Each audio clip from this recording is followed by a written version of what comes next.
Hey dudes, welcome to Splat from the Past, the only 80s themed horror and sci-fi show where things can get totally radical. Now today, I will be welcoming Sarah Partridge. You all know her as Kessler in Tom Cruise's breakout role, the immortal classic Risky Business. I'm having her on the show today to talk about that movie. She did a voiceover for the My Little Pony movie. She had a very sweet and tender scene in the Howie Mandel comedy Walk Like a Man, and she was in the Patrick Dempsey movie In the Mood.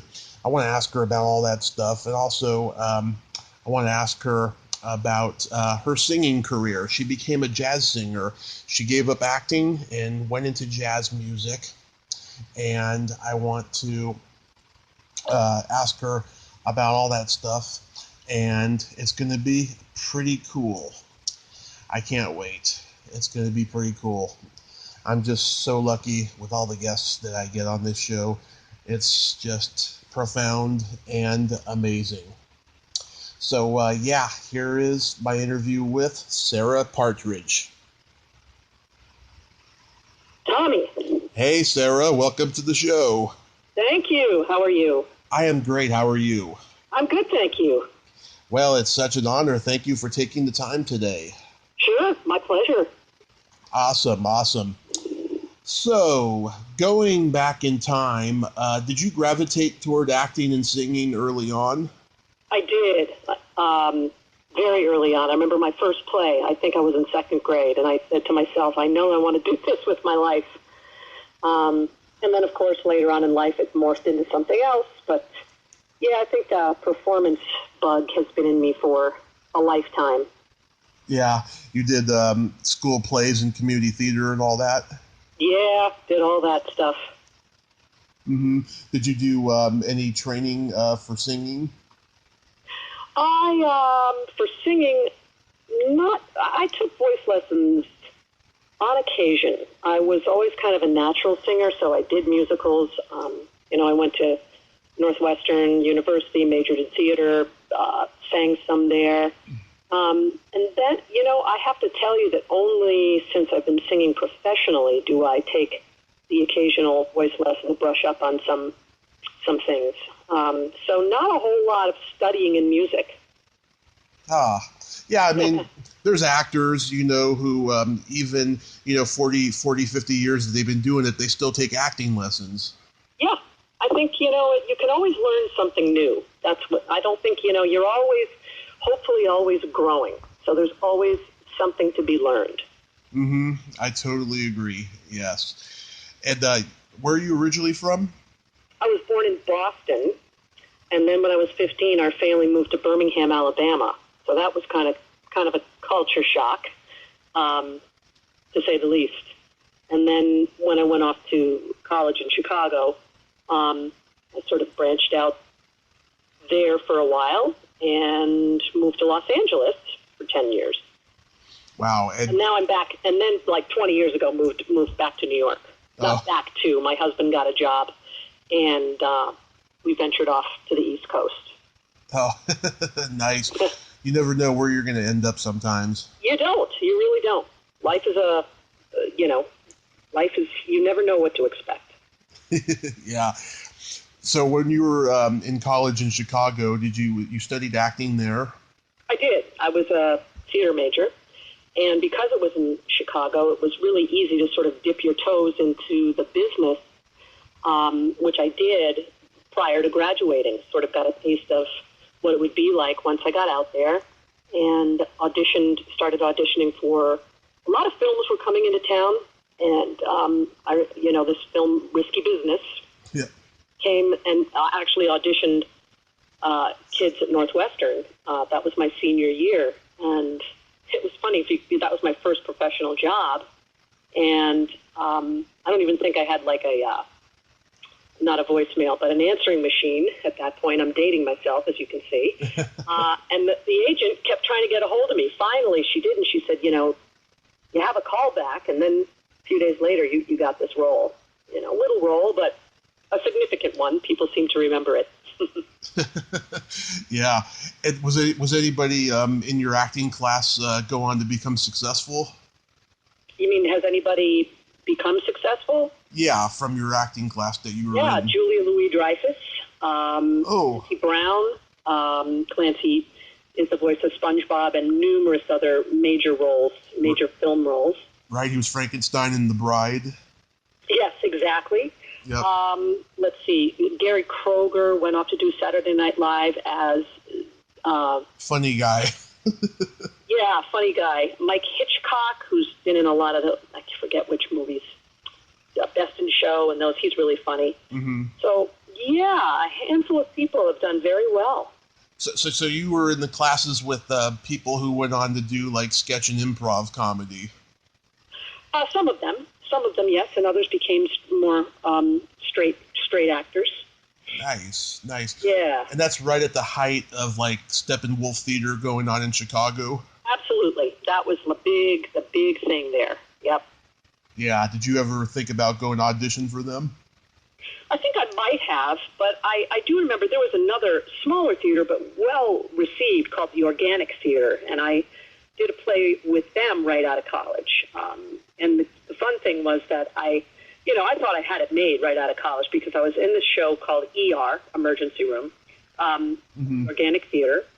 I got my equity card. I had this part in my first movie, and Tom Cruise came to see me in the play.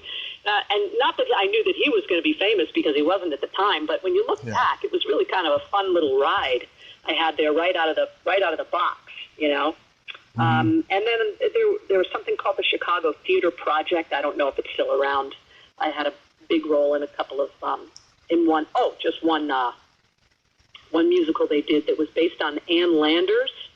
It was called Dear Amanda. It was a fun show, musical. Mm-hmm. Steppenwolf, I never did work for. I may have auditioned at some point. Yeah. Well, I knew that Tom Cruise knew he was always going to be famous because I'm friends with this one actress. She auditioned for The Outsiders, and she met him at that audition. And the whole time that they're talking, she's thinking to herself, please God, have him ask me out. And then I was the same way. Really? Yes, you did. We went on a few dates. It was really great. There's something about Tom that's just really so charismatic. I mean, I'll never forget meeting him for the first time. I was like, wow, who is this guy? He just has it, you know, and he's really, really a nice person. We kept in touch for a long period of time after that. He sent me Christmas cards for years, you know, really good person. Yeah, well, she said he was nice, but she says that his determination to become super successful kind of turned her off. So then when he did ask her out, she said, no thanks. That's funny. Yeah, I thought that was hilarious. Now, I forget, did Kessler have a first name? Good question. I think it was Nancy. Nancy Kessler. I think so. But, gosh, I don't remember. Maybe it was just Kessler. Yeah. You know, I think I'm confused because the casting director's name was Nancy Klopper, so I'm probably wrong. We'll have to look that one up. Well, I looked it up on IMDb and I couldn't find anything other than that she was called Kessler. They just called her Kessler. Yeah. Yeah, it's so rare for a female character to only be addressed by her last name unless she's a Girl Friday in a 40s noir film. Oh, that's a very good point. But I think if you think about it, remember she was one of the guys. Right. You know, they were always talking. She was just hanging out with the guys. So I think that's why they called her. That's what I'm guessing. You know. Yeah, that makes sense. Oh my God, how was working with Curtis Armstrong? Oh, fun! What a great guy, and Bronson Pinchot too. Yeah. Around Chicago, just like he always made me laugh. Curtis, they were all great. Raphael Sabarge, everybody was so nice, just so nice. And I went back for a 30th reunion. Mm-hmm. Went to L.A., and not everybody was there, but Rebecca De Mornay was there, and Raphael was there. Curtis was not there. Bronson wasn't there. Tom wasn't there, but Richard Mazer was there. A couple. Shara Denise, who played, you know, one of the hookers. But anyway, So they had this screening at the Academy, and it was outside in the summer, and all of us sat as a panel on stage before the screening. Mm-hmm. And one thing that Paul, the director, said, which it really rang true for me, was that what was so special about that movie is that it was really a first for everybody, nearly everybody. Paul Brickman's first movie that he wrote and directed. I think it was John Abnett, the producer's first film. Right. It was not Tom Cruise's first movie, but very close to it. Mm-hmm. Rebecca De Mornay and all of the cast. It was first. So there's this camaraderie, that we all sort of remember from that. And I have to say that no one's really forgotten anybody, We're all mildly in touch now that we have social media, just, with real fond memories of the beginning of our careers and of a smash hit movie that we were in together. Yeah. I met Curtis at a convention a couple of years ago. Yeah, he's a very nice guy, very interesting too. And we both love Harry Nilsson, so we talked about that. Mm-hmm. And I know to this day he's still got many people quoting to him, sometimes you just got to say what the fuck. It'll go down in history, I think. Yeah. Funny. Bronson Pinchot, he's got a YouTube channel now. Oh, does he? Yeah, I'm a subscriber. He gets stuck in traffic, and so he makes little videos. Oh, I got to see that. Yeah, I got to see that. That's funny. It is pretty funny. That must have been a lot of fun throwing all those French fries. Oh, it was. Many times. Got to throw them on several takes. Yeah. The Tangerine Dream music, it's just so mystical and lovely. It has this, Peter Gabriel-esque avant-garde experimental sound to it. I just adore it. A lot of people commented, continue to comment on the music for that film. It was such a brilliant choice, I think. Yeah. Is it true that the movie sat on the shelf for a year and a half? I don't think so. I don't. Because we filmed it in the summer of 1982, and it came out in 83. Because I know that they had to change the ending because it was really dark and depressing.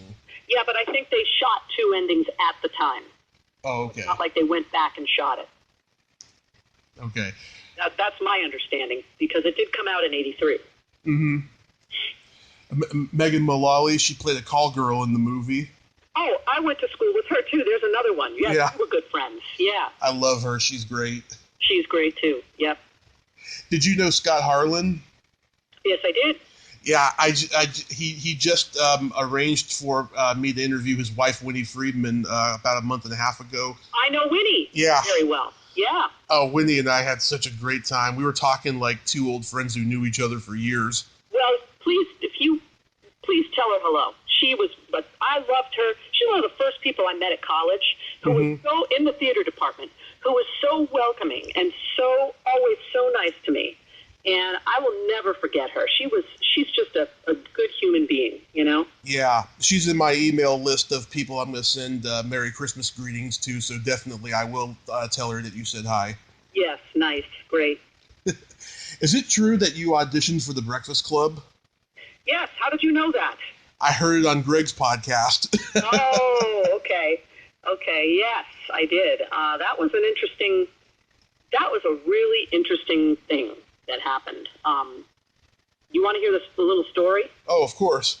I mean, it's not, first of all, it was just kind of surreal for me because I'll never forget, I had been, I was doing an industrial job, meaning it was a training film. Mm-hmm. A lot of actors in Chicago did for a company called Arthur Anderson, which is no longer around. And I think I did it with the actor John Mahoney. Oh, yeah. We did it together, and he brought me back to Chicago. It was in the suburbs, and I worked my waitress job at a Irish pub called Butch McGuire's, and it was St. Patrick's Day. But before I went to that job, I had a final callback with John Hughes for The Breakfast Club. So it was a very busy day for me. And then I was going to have to work till 2 a.m. at my stupid not bartending, but waitress job. Yeah. So I go to the audition, and I remember it's me and John Cusack and Joan Cusack and somebody else.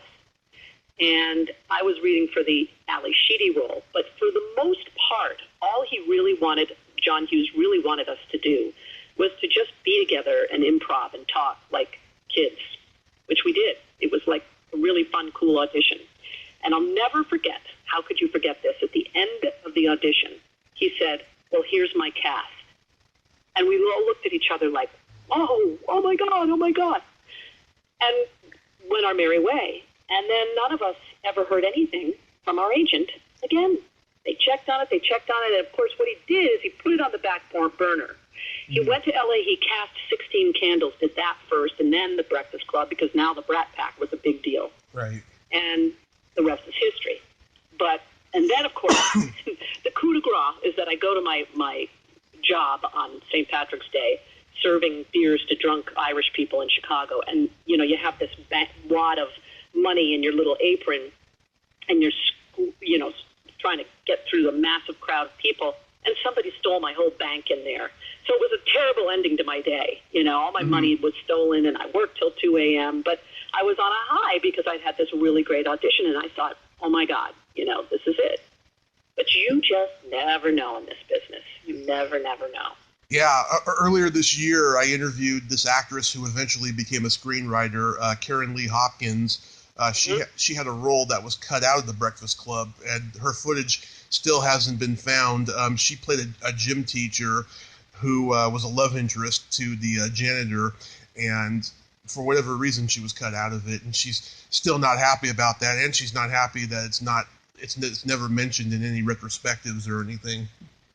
It happens. I had another scene in Risky Business that was cut. Yeah. And it was this big kissing scene with Tom where it leads up to the scene on the kitchen table where we're kissing. It leads up to that. Yeah. See how she got there, and she was babysitting for somebody, and he comes over, and she gives the kid a bath, and she comes down the stairs, and she says, I think I'm in the mood. They start kissing, and then it leads to the kitchen table. All of that was cut out. But get this, so at that reunion I told you about, I say to Paul Brickman, so what happened to that scene? What scene? The scene, where we're kissing at the bottom of the stairs, and they were doing a 360 of the makeout scene and everything. Goes, he didn't even remember it. It's like, okay, did I dream it? But I didn't. I dream it. It happens. I dream it. That's great. Maybe I did. By the way, how good of a kisser is he? Oh, I must say, pretty damn good. Okay. From what I remember, it was a long time ago. That's awesome. So then you transitioned into voiceover work with My Little Pony, the movie. Were you looking for voiceover work by that point? Well, I had always done it as a side. A lot of actors just, if they can, fall into voiceover work because it's just an added plus for income. And so I was doing a lot of radio spots, a lot of those. And I got a call from my agent, and, he said, I have an audition for you for an animated movie. It's like, oh, okay. And that started a whole other part of my little career there, one that I truly, truly enjoy, because if you think about it, it's the easiest work any actor can do. No makeup, no hair. You arrive at a reasonable time. You read through the script. You record it. You make some fixes. You have some lunch, and you go home. I mean, it's a beautiful thing. It really is. Mm-hmm. Yeah, I mean, you ended up doing Defenders of the Faith and Darkwing Duck later on. Defenders of the Earth, yeah. Defenders of the Earth, I'm sorry. That's okay. Yeah, I mean, I grew up on all those Hasbro toy cartoons, like the Care Bears and Rainbow Bright. Mm-hmm. And the message, basically of all those cartoons is all you need is love. Mm-hmm. It was a happy time. Yeah, I think that's why they're still popular all these years later. Yeah, I mean, I obviously they are still playing My Little Pony and Darkwing Duck and Defenders because I still get checks. I mean, they may be 1 penny for each episode now, but they're still running them somewhere. Yeah, It's great. I love that. I do a routine in my stand-up where I'm taking all these popular superheroes and putting them in these weird sexual and drugged out situations, and then I say that if I could be any superhero, I'd like to be Darkwing Duck, and so then I do that afterwards, and I sing my own parody of the theme song.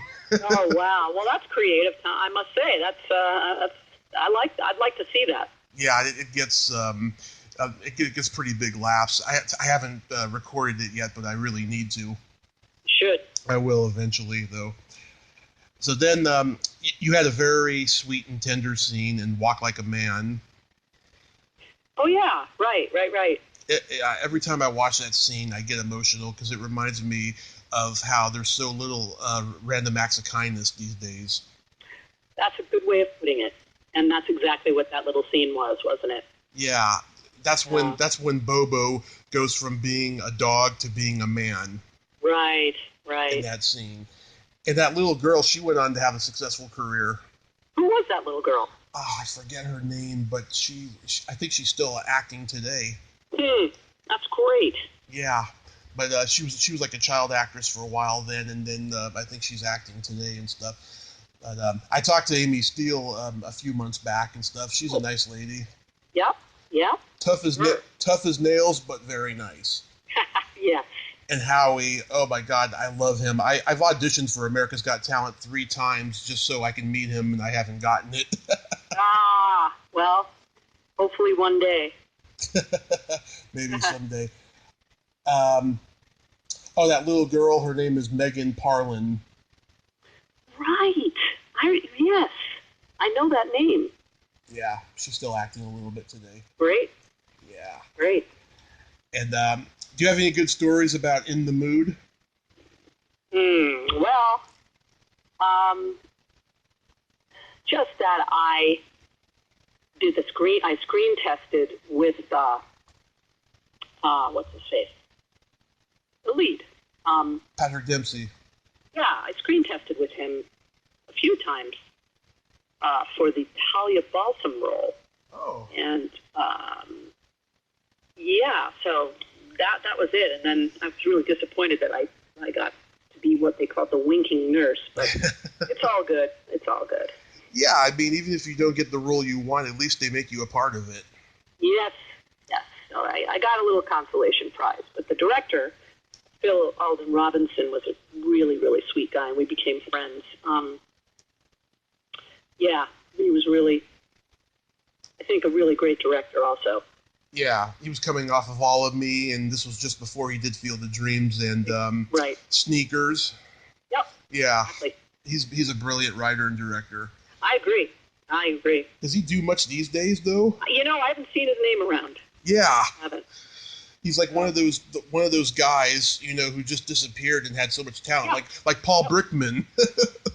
Well, the story with Paul Brickman is that he really had distaste for Hollywood, and quickly after Risky Business moved to Santa Barbara and just stayed out of the scene. And what did he do? That one film with Jessica Lange afterwards, Men Don't Laugh. Yeah, and he wrote that horrible Chevy Chase movie, Deal of the Century. Oh, I didn't even know that. Yeah. I didn't know that. Yeah, and then he just, I don't know what he does. This was cute. Mm-hmm. I remember his little daughter, Nora. It was always in the makeup truck. Little 5-year-old girl, and at that reunion, right. There she is, all grown up, married, has a child, and she's actually married to a jazz saxophone player. So, we have some things in common. Nice. Which leads me to my next question. What made you get out of acting to become a jazz singer? Yeah, I was like, stop, halt, and something else happens. It was rather abrupt, and yet it wasn't. So my acting career was, once I turned 30, was really starting to fade. I was having trouble getting roles. And, that's neither here nor there, except for the fact that this whole thing with singing took over, which was very fortuitous. I literally was with my boyfriend, who's now my husband, and we were at the Improv in Los Angeles. Mm-hmm. They had a karaoke night, I think, on Monday nights, and a bunch of friends, and we would all go. Oh. And there were some really great singers who would come and get up and sing. As you can imagine, you're right in the heart of Hollywood, and like the chef there. Mm-hmm. His name is Barry, and he actually was a finalist on one of those shows recently, like American Idol or something. But anyway, so I wanted nothing to do with it, and my friend said, "Come on, we know you sing. Get up, get up." I said, "I don't really sing any pop songs. I can't do this. I don't want to." Finally, I did, and I found a version of "Summertime," the old Gershwin tune. Mm-hmm. Sang that, and everybody was sort of silent. And I came back to my table, and they were like, "What? Why aren't you doing this? Why don't you do this?" I'm like, "Do what?" And then somebody came up to the table and said, "Are you interested? Are you a professional jazz vocalist?" And I said, "No." And he said, "Well, would you like to start working? Because I think that you should, and I know a lot of musicians in town." And at that point, I was like, "Well, yeah, why not? I don't have much else going on." And that sort of started this whole journey of mine. Certainly not anything you would call an overnight sensation, but it started the journey, and it started an entirely new life. And here I am. Wow, I wish the Improv still had a karaoke night. It was really fun. It was really fun. Wow. Yeah, I love jazz. Like, who'd you listen to growing up? Well, my father was a great fan of the female vocalists. So there was, along with the Ella Fitzgerald and Sarah Vaughan, where he was a big fan of June Christie, Chris Connor, Dakota Staton. Of course, Sinatra lived in that house because my mother loved him. Mm-hmm. And he was a big fan of Stan Getz and Jobim.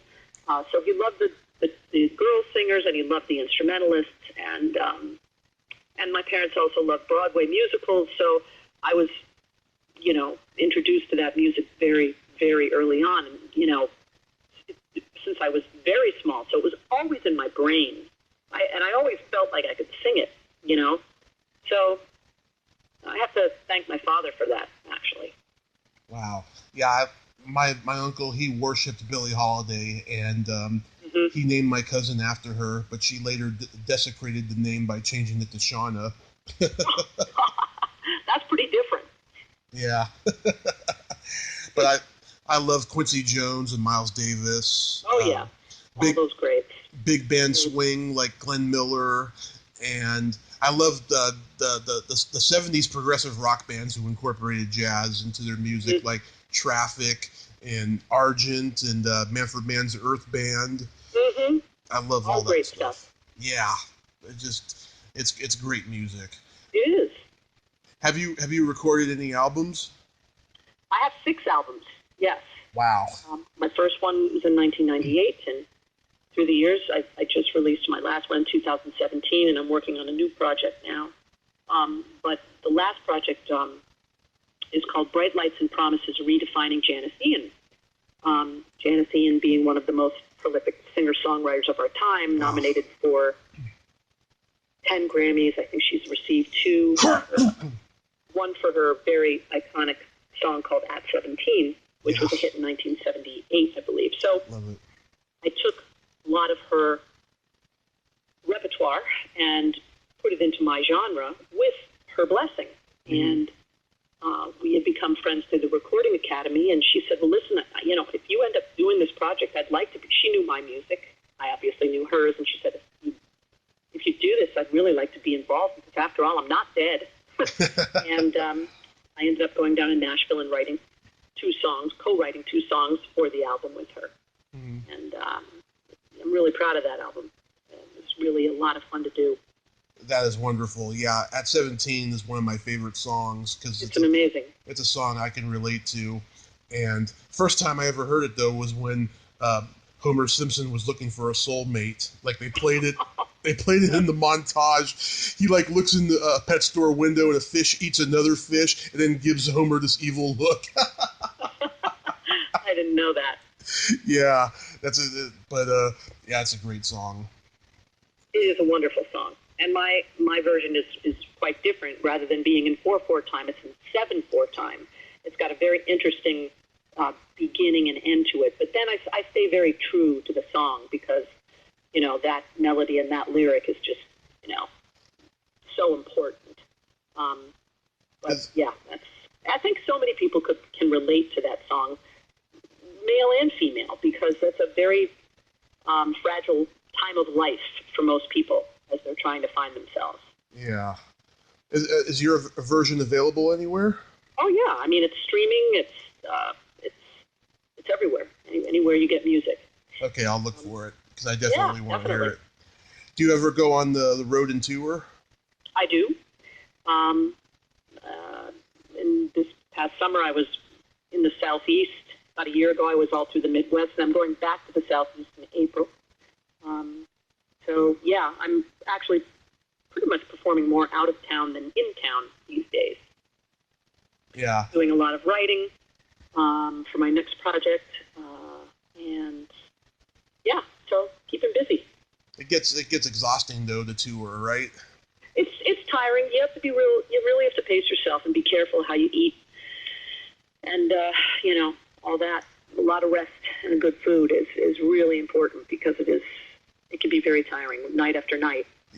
I haven't gone on the road yet, but I know a lot of comedians who do. Yeah, and they do the same thing. They eat a lot of food that's not good for them. Yeah, I don't think that helps you too much, No. I think you have to be disciplined. That's what saves me. Yeah. And you teach singing? I do. I have a handful of students, and I enjoy it because I feel like I'm giving back something. And my thing is to be really encouraging to everybody because everybody's got a voice. And I'm not specific with jazz, although there have been certain times in master classes that I am, but, I sort of want each individual's own voice to be able to come out. So I'm not teaching any particular style. I'm just teaching people how to, number one, use their voice correctly, and then to give that music away, to give it away and not to hold it in. So many students it's mostly a confidence issue. Mm-hmm. So their voices don't come out. Once they get the confidence, then things start happening. It's an interesting process. Yeah. I mean, I'm a karaoke singer. I'm not great at it, but I just do it for me because I have fun with it, and plus I'm good at memorizing. Well, that's the main thing is have fun. Right? Yeah, I'm good at memorizing lyrics, Good. But most people aren't, so good for you. But I'm not. Well, I take after my dad, and I just do it for fun, and it's a lot. It's a lot of fun. Yeah, that's great. Now, having listened to some of my podcasts, Sarah, have you familiarized yourself with the game that I indulge my guests in? I actually have not, because I've listened to bits and pieces. So I'm curious. Okay, so this is silly slumber party questions. Okay. And how this works is I ask you the question, you answer it, and then you ask me that exact same question, and I answer it. Gotcha. Okay, Sarah, are you ticklish? Yes, I am. Are you ticklish? I am baby ticklish. Yes. What is your favorite part of the body? Ooh, I have to say the eyes. What is your favorite part? Eyes is good. That's a popular one. I have always loved the belly button. That's cool. I like that. Oh, yes. I contemplate mine every day. What color are your toenails painted? At the moment, nothing. What color are yours painted? Same, nothing. Although I take a break in the winter. That's my little sidebar for that one. Me too, yeah. Because no one's going to see my feet except me. Right. And my favorite question, is there a stinky smell that just makes you gag? Dog poop. Is there a stinky smell that makes you gag? Either farts or feet. Feet. Yep. All those bodily functions don't usually smell that good. No. But that's another podcast, right? That's another one, yes.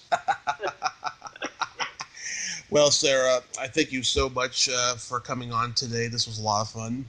Great fun talking to you, and thanks for having me on. Oh, my pleasure. And if you ever want to come back on and promote anything, you're more than welcome to. I I think that's great. I'll let you know about my new project when the time comes. Yes, I'd love that. Happy holidays, and God bless you. Same to you. Take care. Okay, bye-bye. Bye. Well, there you have it.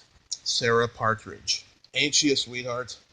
Thank you so much, Sarah. That was a fun podcast. I'm glad we got to do that, to hear interesting stories about movies and music.